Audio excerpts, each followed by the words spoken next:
Since I'm not sure which ones you're working on, I'm just going to do a little bit here and a little bit there.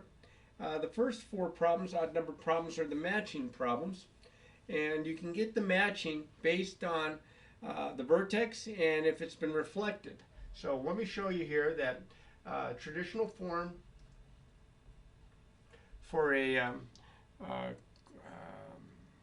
quadratic function like a parabola in vertex form is a times the quantity x minus h quantity squared plus k, where the h and the k make up the vertex, and a, the number in front that's multiplied times the x in this expression, indicates if it opens upward or downward. If a is positive, it opens upward. If a is negative, it opens downward. Okay, it's inverted. So for this first one here, you can tell that the a is 1 because there's no number in front of the parentheses here, in front of that. You can see that h is 2. Notice how it looks kind of different. The opposite of what it looks like. I mean, with the minus there, you might think it's negative 2, but no, the vertex is 2. And there is no number on the end. There is no plus k here, so that's like plus 0. So your vertex is 2, 0, and it opens upward. So you get your graphs. You say, which of these graphs open upward and have vertex at 2, 0? Well, that would be answer G here. See 2, 0 right here, and it opens upward. All right, the next one.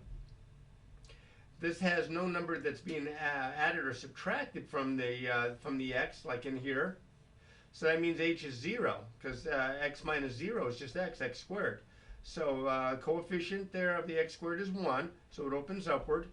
Its vertex is at 0, and then here, notice on the end, the minus 2. It's not in parentheses, it's on the end like the plus k.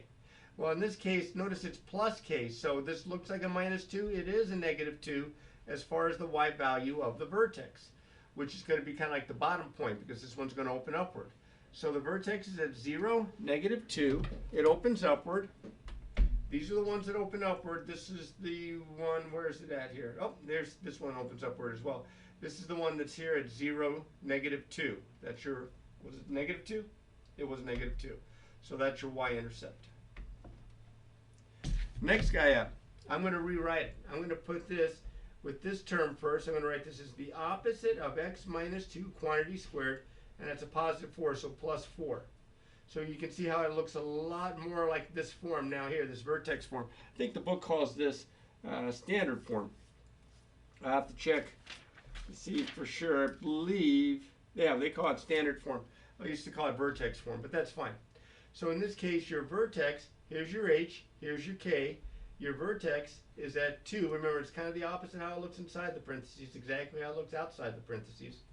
And because there's a negative in front, that's going to reflect it in the x-axis, so it's going to be inverted. So it's inverted, and the vertex is at 2, 4. Well, these three are inverted, but this is the only one whose vertex is at 2, 4 right here. So it would be answer F. The last one is a little bit like the third one, or the second one here, problem number 3, in that it doesn't have a number added or subtracted from the x, just x squared. So that's like x minus 0 quantity squared. And there's no number in front, so it's like a positive 1. So it opens upward. And you can see here the plus k on the end is a positive 3, so my vertex is at 0, 3, and it opens upward. Back here, 0, 3 opens upward. That's going to have to be answer E. And you can kind of see how they match up. Now, the next couple of problems ask, how is the graph of the parent function, y equals x squared, how are these graphs compared to that? Well, do you see the number in front of the x squared? That is a vertical stretch or shrink. Remember, if this number in front of the x squared is greater than 1, you're stretching it. If it's between 0 and 1, you're shrinking. So this is a vertical shrink. Okay? This one here, this number right here, ignore the negative. I'll get to that in a second. This negative, there's 1, 8 right here. That's also a vertical shrink. But because of the negative out in front times all of this, it's reflected kind of like this one was. It's reflected in the x-axis. So it's reflected in the x.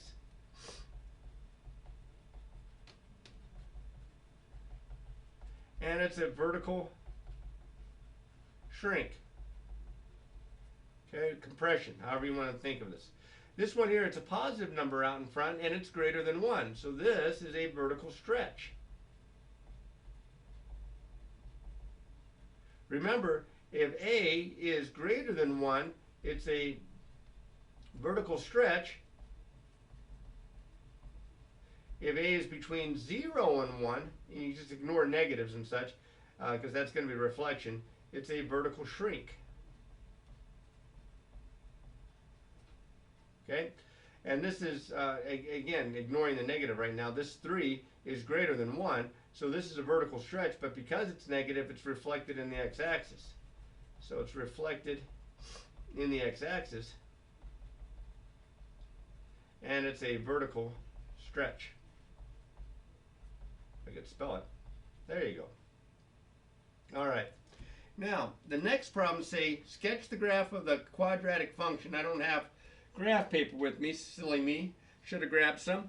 But I think I can get this to work out anyway. You're also supposed to identify the vertex and the intercepts. I think if you find the vertex, you can get 5 points by setting up a t-chart and using the symmetry to make this problem easy to graph. So let's just jump. Which one is it? Let's say number 13. You have f of x is equal to 25 minus x squared. I'm going to rewrite that. I'm going to write that as the opposite of x squared plus 25. So I can see here that my h, because there's no number added or subtracted from the x, it's got to be a 0. My h is 0, my k is 25. My vertex is 0, 25. Now it also asks for the intercepts. Now the intercepts, the x and the y intercepts, to find the x intercepts, you set y equal to 0. So that would be 25 minus x squared, set that equal to 0. That's 5 minus x, 5 plus x equals 0. Let me raise this up a little bit. So I said 5 minus x equal to 0. I said 5 plus x equal to 0. I get x equals 5. I get x equals negative 5. So my x intercepts are 5, 0 and negative 5, 0. My y-intercept is what happens when you put 0 in for x. And you can see here, if you put 0 in for x, this all becomes 0 and I just get 25. So my y-intercept's the vertex. It's 0, 25. Now to graph this, because 25 is a pretty good sized number here, I'm not going to go by ones. I'm going to probably go by 5s here. And even though I wouldn't advise you to do so, I'm in a bit of a hurry because I got a class coming up. I'm just going to space them out without using the ruler to measure them, which is probably not the smartest thing to do. But I'm halfway decent at it. Not being smart, I guess. Oh, no, not ones. I want these to be 5s. So I have my 2 vertices. I have my y-intercept, my 2 vertices. I have my 1 vertex, which is my y-intercept, and I have my 2 x-intercepts. So I have this point here, and this point way up here. Now I know it's inverted because of the negative in front, but I would suggest that you plot maybe a couple more points here, x, y. I usually like to use 5 points. Now I already have 3, so I probably don't need quite as many as 5, but I want to put the vertex, which is 0, 25 in the middle. And then normally what I do is I go 1 bigger, 1 smaller, 2 bigger, 2 smaller. But in this case, the 25 is so big you're not going to hardly be able to see this. If I plug 1 in, I get 24. If I plug negative 1 in, I get 24.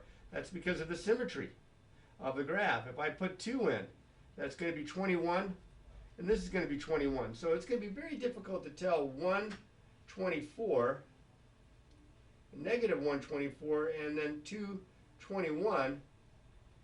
But you can see, I hope anyway, what your graph looks like, and this is pretty rough.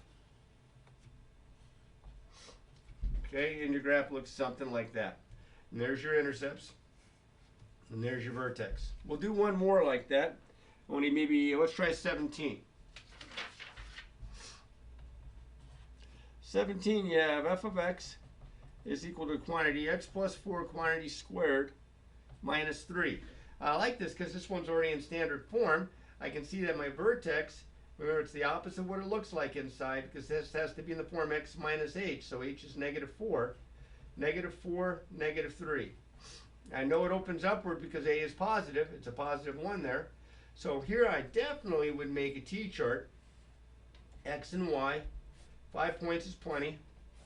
I'll put my vertex in the middle, -4, -3. I'll go 1 bigger, 1 smaller, 2 bigger, 2 smaller. By going the same amounts bigger and smaller, I can use the symmetry here, because these y values should be the same and these y values should be the same. They're equal from the vertex, which is on what we call the Axis of Symmetry.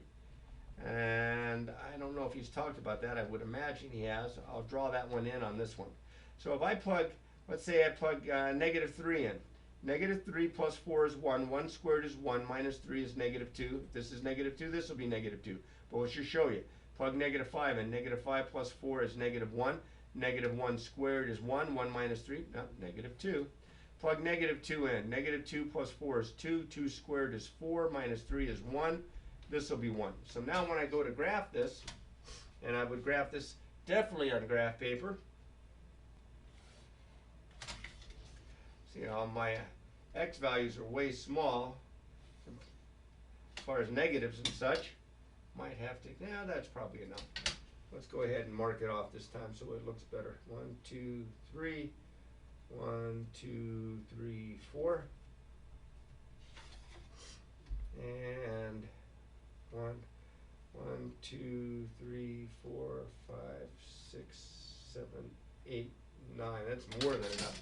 I won't need near that much. So this is 1 and this is 1. Always set your scale. Always put arrows on the ends of your axes here. Let's graph this. -6, 1, 2, 3, 4, 5, 6, positive 1. 2, 3, 4, 5, 6, positive 1. About there. Graph paper make this easier. -5, -2. Here's my vertex. -4, -3. -3, -2. And 2, 1. -2, 1, excuse me. And you can see the basic shape here of your parabola. Now don't connect them and make them look like line segments. Try to make a smooth curve out of this. Now what I haven't found so far are my intercepts. Excuse me. Because it does ask for the intercepts. But before I find the intercepts, I want to make mention of the axis of symmetry. The axis of symmetry is the vertical line that goes right down through, well, I didn't do a very good job lining this up, did I? Goes right down through the vertex. It's not part of the graph, but you can see why it's called the axis of symmetry, because the two sides of it, one's just a reflection of the other in this line. This is the line x equals, looks like 1, 2, 3, 4, x equals -4. That makes sense. The vertex has an x value of -4 right there. So that's the axis of symmetry. Now, to actually find the intercepts, to find the x-intercepts, I said, go back to here. I have y equals the quantity x plus 4 quantity squared minus 3. I would plug 0 in for y. I'm going to actually multiply this out. This is going to be x squared plus 8x plus 16, and then a minus 3. So this is going to be x squared plus 8x plus 13. And I don't think this is going to factor. So unfortunately, I have to use the quadratic formula. X equals the opposite of b, plus or minus the square root of b squared, minus 4 times a times c, all over 2 times a, which is 1.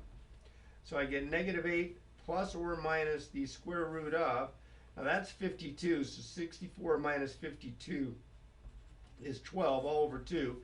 This does simplify. This simplifies because this is 4 times 3. This is -8 plus or minus 2 square roots of 3, all over 2, and then 2 goes into both. -4 plus or minus the square root of 3. So my x-intercepts, yikes, are -4 plus or minus the square root of 3 is 0. This would be -4 minus the square root of 3. This 0. This would be -4 plus the square root of 3. 0. My y-intercept, based on this graph, looks like it's going to go up there quite a bit. So I set x equal to 0. X equal to 0. I get y equals quantity 0 plus 4 quantity squared minus 3. 0 plus 4 is 4 squared is 16 minus 3, 13. So my y-intercept is 0, 13. Remember to write your intercepts as ordered pairs, not just the number, not just the 13 or something like that. All right, now, I'm also guessing that he's going to have you find the quadratic equation, possibly do this. I'm going to do number 39, and then that's it. My throat's starting to hurt. You have vertex negative 2, 5. And you have a point 0, 9. And the directions say find the quadratic function that has the indicated vertex graph passes through the given point. Go back to this guy. Standard form. Plug the negative 2 in for the h, plug the 5 in for the k. So that'll just leave the a. So I have y equals a times the quantity x minus h. It's a negative 2, so x plus 2, quantity squared plus k. K is 5 plus 5. Now, I have to figure out what a is, and I don't know that. So what I'm going to do is I'm going to take the one extra bit that they did give me, which was the fact that it had the point 0, 9 on the graph, and then I am going to use that to find a. So I'm going to plug 0 in for x and 9 in for y into here, solve for a.